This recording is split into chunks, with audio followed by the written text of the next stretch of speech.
नमस्कार, मी यामिनी महामुणकर हितगुजमध्ये तुम्हा सगळ्यांचं अगदी मनापासून स्वागत आहे।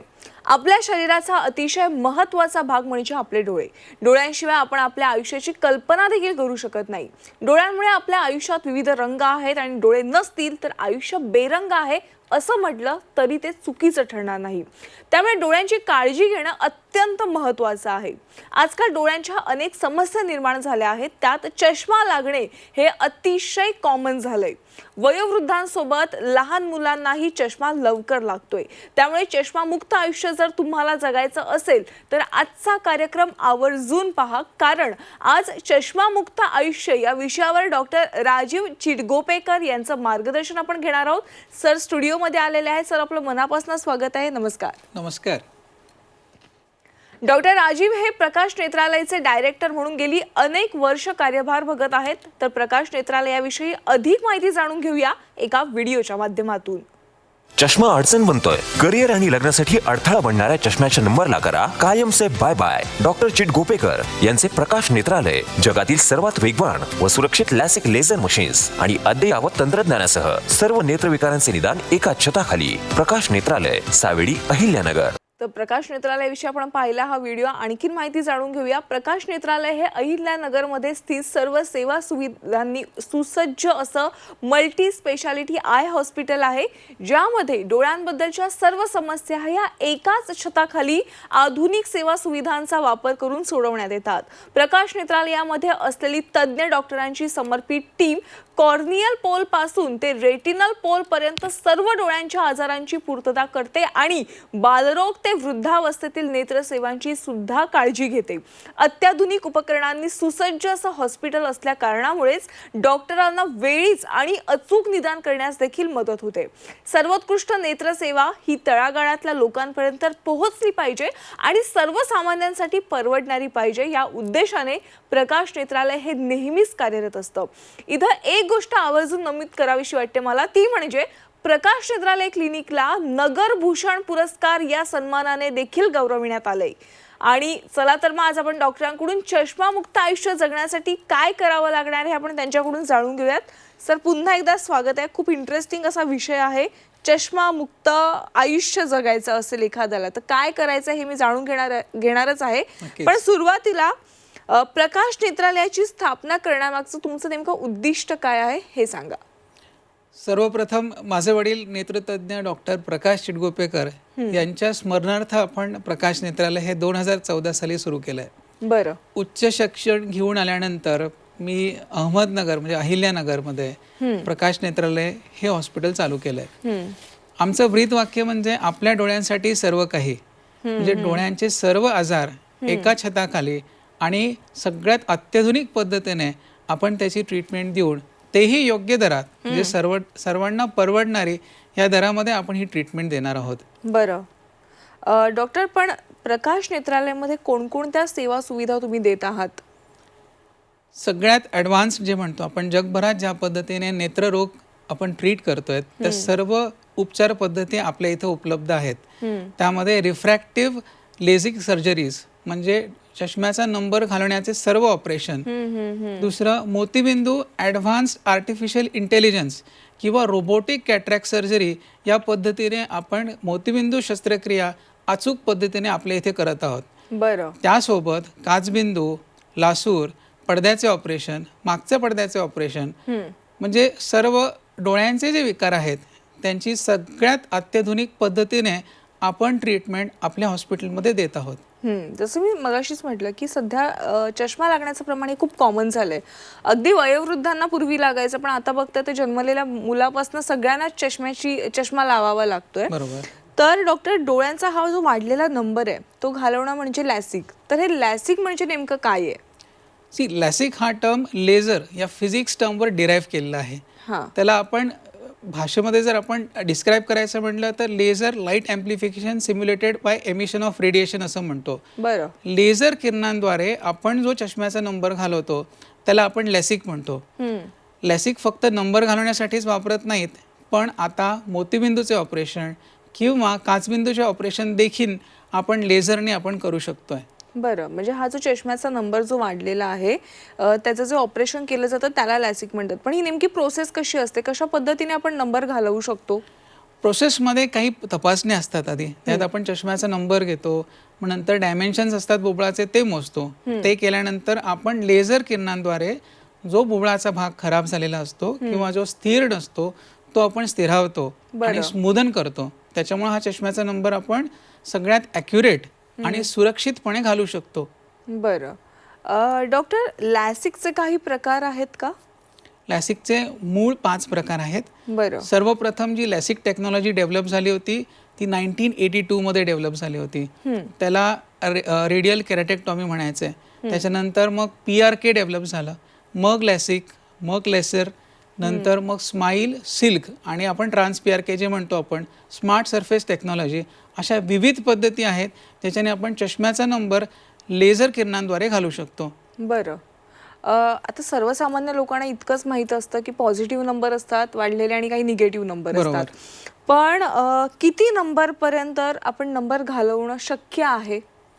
लेझर या किरणांनी जे आपण लॅसिक करतो त्याच्यामध्ये -12 पर्यंत ते +6 डायोप्टर पर्यंत हा नंबर घालू शकतो. त्याच्यात जर कोणाला सिलेंड्रिकल नंबर असेल तर तो +6 डायोप्टरचा सिलेंड्रिकल नंबर पण लेझर किरणाने घालू शकतो. त्या व्यतिरिक्त जर नंबर खूप जास्त असेल म्हणजे 30-40 पर्यंत जर नंबर असेल तो देखील आपण नवीन पद्धत ज्याला म्हणतो आपण रिफ्रॅक्टिव्ह लेन्स सर्जरीज किंवा IOL एक्सचेंज सर्जरीज किंवा ICL या पद्धतीने आपण कितीही नंबर असू द्या तो आपण घालू शकतो. बरं, डॉक्टर लॅसिकची पद्धत तुम्ही सांगितलेली आहे, पण सगळ्यात महत्त्वाचा प्रश्न जो तो प्रेक्षकांना देखील पडला असेल की लॅसिकची ट्रीटमेंट केल्याच्या नंतर किती वेळानंतर पूर्ववत जे आयुष्य आहे ते जगू शकतात? म्हणजे समजा कामाला जायचं असेल, पुन्हा एकदा लॅपटॉपवर काम करायची असतील तर स्क्रीन समोर कधीपासून ते पुन्हा एकदा काम करू शकतात किंवा ही प्रोसेस किती वेळात होते? साधारण दोन्ही डोळ्यांचं लॅसिक ऑपरेशन 15 ते 20 मिनिटात होऊ शकतं. त्याच्यानंतर सगळ्या ज्या रेग्युलर ॲक्टिव्हिटीज आहेत जसं कम्प्युटर असू देईल, डोक्यावरून आंघोळ करणं असू देईल, ड्रायव्हिंग असू द्या, ते मॅक्सिमम आपण 5 डेजमध्ये सुरू करू शकतो. बरं. पण ज्या गोष्टींमध्ये एक्झर्शन लागतं किंवा स्विमिंग जर म्हणतो आपण त्याला किमान 15 दिवस तरी काळजी घ्यावी लागते. पण रेग्युलरली 99% ॲक्टिव्हिटीज ह्या 5व्या दिवशी सर्वजण करू शकतात. बरं, पण याच्यामध्ये काही दुखापत किंवा म्हणजे दुखणं वगैरे राहतं का प्रोसेसमध्ये? ॲब्सोल्युटली नाही. आता ही जी नवीन पद्धत आहे जी आपण करत आहोत त्याला स्मार्ट सरफेस टेक्नॉलॉजी असं म्हणतो. या पद्धतीमध्ये आपण कुठल्याही बुबुळाचा भाग कापत नाही आहेत, कुठल्याही प्रकारचे इंजेक्शन लागत नाही आहे, फक्त ड्रॉप्सनी आपण भूल देऊन आपण लेसिक करत आहोत. त्याच्यामुळे याच्यामध्ये पेनलेस, स्ट्रेसलेस आणि ऑलमोस्ट हिलिंग जी आहे ती इतकी फास्ट होती त्याच्यामुळे पेशंटला जाणवत पण नाही की आपलं काही ऑपरेशन झालेलं आहे. बरं, पण नंबर पूर्ण जातो पण या प्रोसेस नंतर? कारण आपण ऑपरेशन पूर्वी ज्या तपासण्या करतो त्याच्यात सगळं इव्हॅल्युएट करतो, इतकं ॲक्युरेट असतं आणि त्याच्यासोबत आर्टिफिशियल इंटेलिजन्सचा पण आपण वापर करतो. बरं, त्याच्यामुळे प्रोसिजर झाल्यानंतर हा नंबर पूर्णपणे 100% जातो. बरं बरं, पण डॉक्टर ही जी लॅसिकची प्रोसेस आहे ते कोण करू शकतो? म्हणजे वयोवृद्ध लोकच करू शकतात का काही तरुणांमध्ये, लहान मुलांना देखील नंबर वाढलेला असतो, त्यांना समजा ही लॅसिकची प्रोसेस करायची असेल तर करू शकतो का? नाही, लहान मुलांमध्ये आपण लॅसिक अजून करू शकत नाहीये. त्याचं कारण वयाच्या 18 वर्षापर्यंत हा नंबर स्थिरावत नसतो. हा नंबर जर स्थिरावला नाही आणि आपण लॅसिक केला तर लॅसिक नंतर हा नंबर वाढू शकतो. म्हणून किमान वयोगट जे म्हणतो आपण लॅसिकसाठी ते म्हणजे 18 वर्ष आहे, कारण त्याच्यानंतरच हा नंबर स्टेबल होतो. वयाच्या 40 पर्यंत युजली फक्त लांबचा किंवा एकच नंबर असतो. तर 40 पर्यंत आपण लांबचा नंबर घालवण्यासाठी लॅसिक करू शकतो. बरं, पण आपल्याकडे जी आता पद्धत आहे त्याच्यामध्ये आपण हायब्रिड मोनोव्हिजन किंवा प्रेस बायोपिक लॅसिक हे देखील करतो. 40 नंतर ज्यांना जवळचा चष्मा लागतोय हा नंबर पण आता आपल्या मशीनद्वारे या नवीन तंत्रज्ञानाने घालू शकतो. बरं, त्याला एज लिमिट असं काही नाही आहे. पण 50 नंतर किंवा एज वाढल्यानंतर जसं मोतीबिंदू होतो त्यावेळेस आपण लॅसिक ॲडवाईज करत नाही, त्यावेळेस आपण रिफ्रॅक्टिव्ह कॅटरॅक्ट सर्जरीज ॲडवाईज करतो. त्याच्यामुळे एज लिमिट किंवा कुठल्या आजारामध्ये जर आपण म्हटलं तर कोरडेपणा जास्त असेल, डायबिटीज असेल किंवा काचबिंदू असेल तर शक्यतो आपण लॅसिक टाळतो.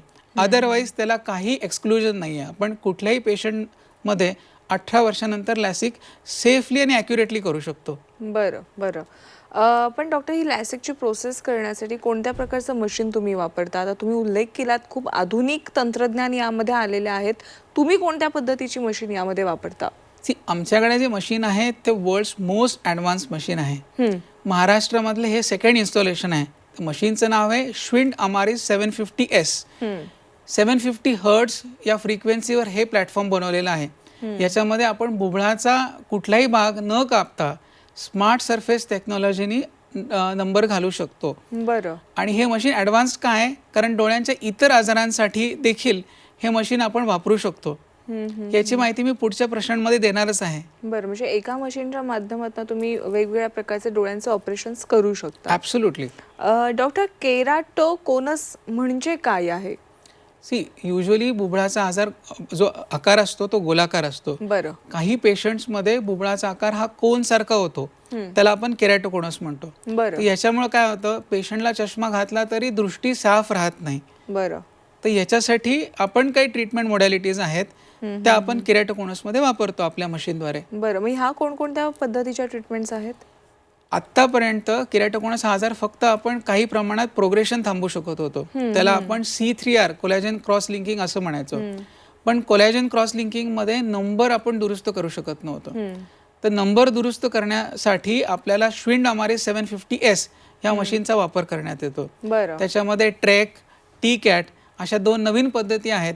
ह्याचा वापर करून आपण केरॅटोकोनसमध्ये चष्म्याचा नंबर पण कमी करू शकतो किंवा घालू शकतो आणि या आजार जो आहे केरॅटोकोनस याचं प्रोग्रेशन पण थांबवू शकतो. बरं. डॉक्टर, लॅसिक करण्यामागे काही कॉम्प्लिकेशन्स येतात का? काही कॉम्प्लिकेशन्स आहेत का? लॅसिक ही खूप जुनी पद्धत आहे. भारतामध्ये साधारण 30 वर्षापासून लॅसिक करत आहेत.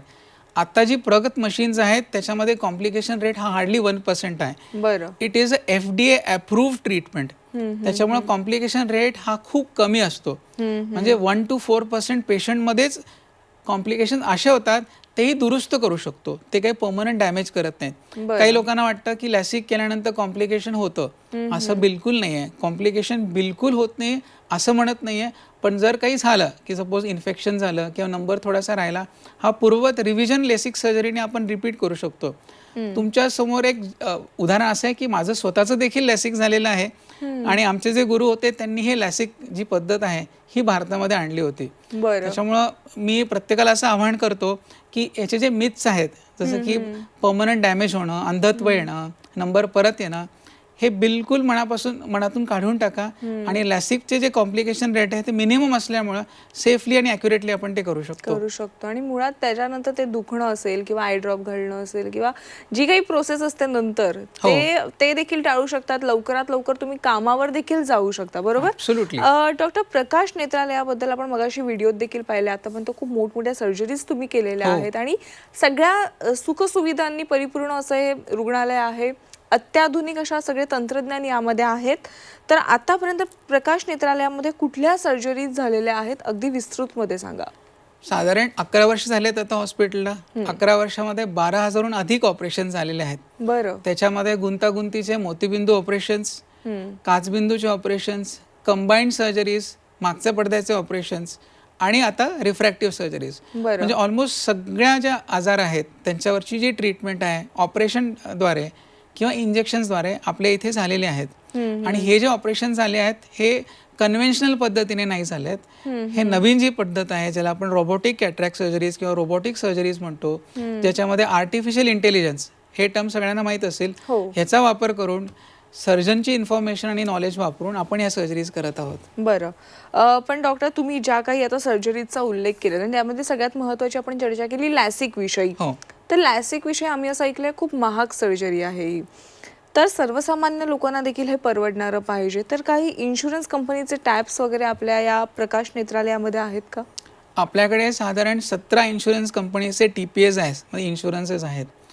लॅसिक ही कॉस्मेटिक सर्जरी आहे पण ज्यांचा नंबर 5,000 पेक्षा जास्त आहे ते इन्शुरन्समध्ये कव्हर केले जातात. बरं. काही पेशंटचं ज्यांचे इन्शुरन्स नाही आहेत, म्हणजे ज्यांनी इन्शुरन्स केलेले नाही आहेत, त्यांच्यासाठी आपल्याकडे EMI फॅसिलिटीज पण आहेत, ज्याच्यामध्ये आपण जसं एखादी गोष्ट बाजारात घ्यायला जातो तर ते आपण इझी EMIs मध्ये कन्वर्ट करू शकतो.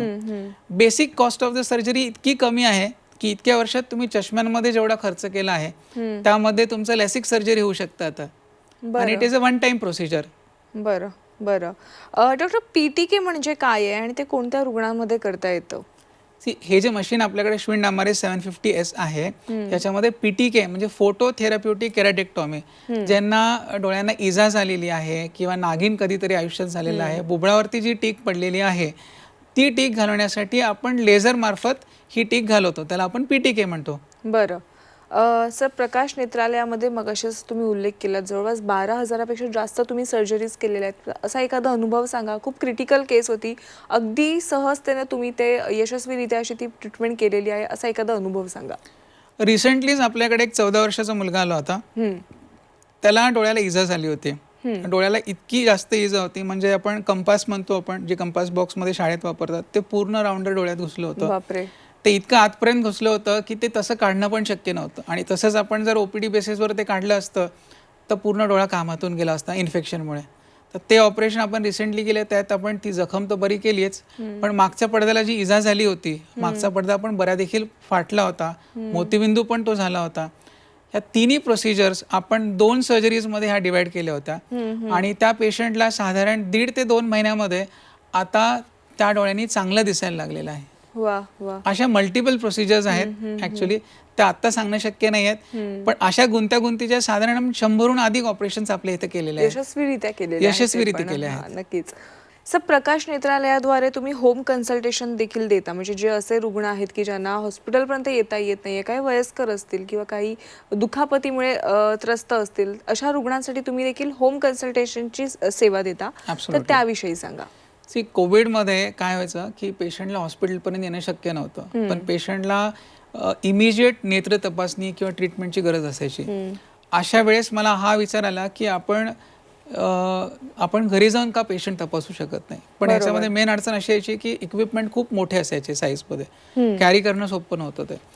पण त्याच्यानंतर मग आपण पोर्टेबल इक्विपमेंट आणले, म्हणजे डोळे चष्म्याचा नंबर काढण्यापासून डोळ्याचं प्रेशर मोजणे, मागचा पडदा बघणे, हे आता इक्विपमेंट्स इतके पोर्टेबल आहेत की ज्या पेशंटला खरोखरच हॉस्पिटलमध्ये येतात नाही, काही कोमॉर्बिडिटीजमुळे, स्ट्रोकचे पेशंट म्हणजे पॅरालिसिसचे पेशंट असू दे किंवा ज्यांना दुखापत झालेली आहे, त्यांच्या आपण घरी हे इक्विपमेंट घेऊन जाऊन नेत्राची पूर्ण तपासणी आपण आता घरी देखील करू शकतो.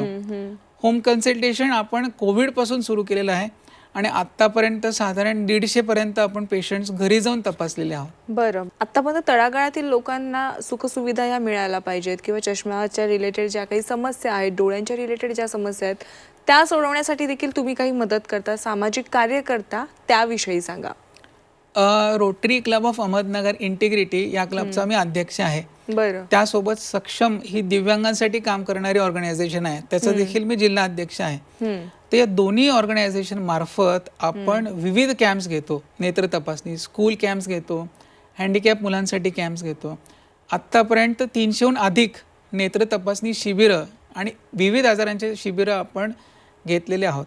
यामुळे काय होत आहे की आपल्या व्हॅनमध्ये या सगळ्या गोष्टी घेऊन जाऊन त्या ठिकाणी, म्हणजे खेडेगावात जिथे पेशंटला येणं शक्य होत नाही आहे शहरापर्यंत, किंवा जिथे लाईटची तशी पूर्णपणे सोय नाही आहे, तिथे जाऊन आपण तपासणी करून, आणि ज्या पेशंटला किंवा शाळेतल्या मुलांना पुढच्या ट्रीटमेंटची गरज आहे त्यांना आपण आपल्या हॉस्पिटलमध्ये बोलून तिथे आपण पुढची ट्रीटमेंट देतो. म्हणजे त्यांना आपल्या इथे येणं शक्य होत नाही किंवा तो आजार मिस करत आहेत, तर आपण तिथे जाऊन ती तपासणी करून त्यांच्याच ठिकाणी ट्रीटमेंट देऊ शकतो. तर मी सांगितल्याप्रमाणे 300हून कॅम्प झालेले आहेत आपले. हे रोटरी क्लब ऑफ अहमदनगर आणि सक्षम या ट्रस्ट थ्रू झालेले आहेत. नक्कीच सर, आज तुम्ही हितगुजमध्ये आलात आणि प्रेक्षकांना चष्मामुक्त आयुष्य कसं जगू शकतो याविषयी योग्य माहिती दिलीत, मार्गदर्शन केलं, त्याबद्दल आपले मनापासून आभार. धन्यवाद. थँक्यू. प्रकाश नेत्रालयाचे डिरेक्टर डॉक्टर राजीव चिटगोपेकर आज इथे आलेले होते, आणि त्यांनी तुम्हा सगळ्यांना चष्मामुक्त आयुष्य कसं जगायचं यावर योग्य माहिती दिलेली आहे. हितगुजमध्ये आज आपण इथेच थांबतोय. त्याच्या घडामोडींसाठी तुम्ही पाहत राहा झी 24 तास.